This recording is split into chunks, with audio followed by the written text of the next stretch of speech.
Hey guys, welcome back to my channel. You are watching Deng Stocks Academy. Today's topic is company's balance sheet.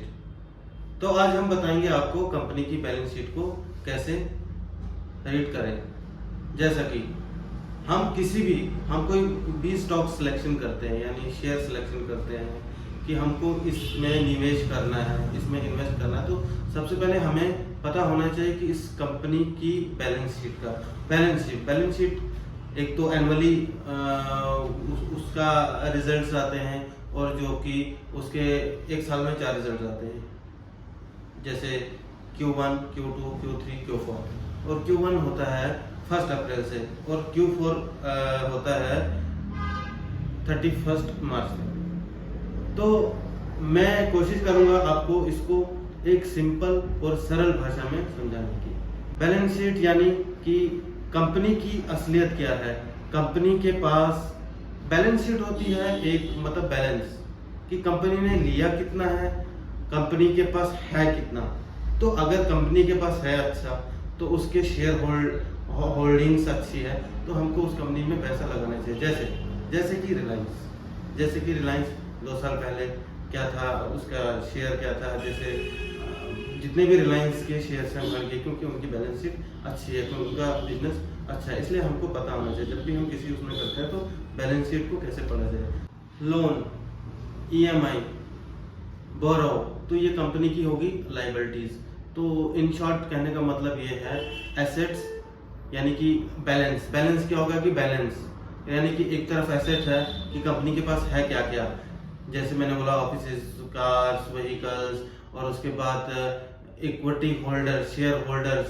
तो company कितना एक तिमाही में quarter 1 में कितना जनरेट करती है, उसने सालाना कितना जनरेट किए हैं उसने फंड्स, तो उस हिसाब से उसका फाइनेंशियल वो हम देख सकते हैं। अगर वो अच्छा उसके रिजल्ट्स है तो हम उस कंपनी में ऑब्वियसली इन्वेस्ट कर सकते हैं।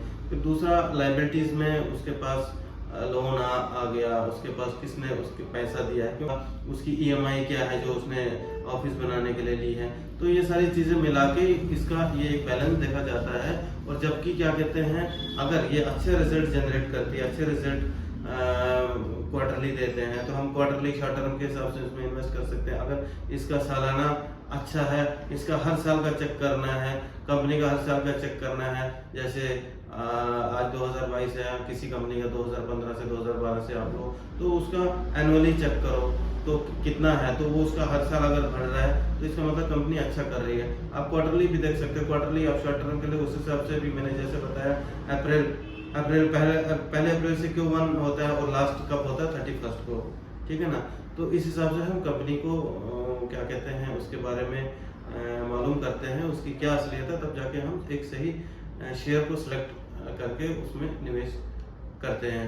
तो और भी ये मैंने आपको शॉर्ट में बताने की कोशिश की है, इसको समझाने के और भी बहुत सारे लम्बे, पर हमको बस इतना मालूम होना चाहिए कि कंपनी के पास है क्या और कंपनी को देना क्या है। अगर कंपनी के पास ज़्यादा है, अगर वो ज़्यादा उसके पास इक्विटी होल्डर्स हैं, उसके शेयर होल्डर्स हैं, उसके ऑनर्स हैं, तो हमें ऑब्वियसली उस चीज़ में इन्वेस्ट करना चाहिए। ऐसी और वीडियोस को देखने के लिए आपको करना होगा हमें लाइक, सब्सक्राइब और शेयर।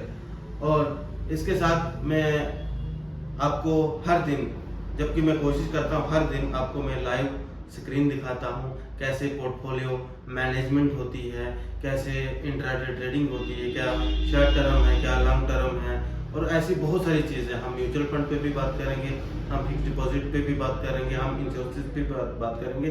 हर एक टॉपिक का सिंगल वीडियो होगा, उसके लिए आपको हमें फॉलो करना होगा।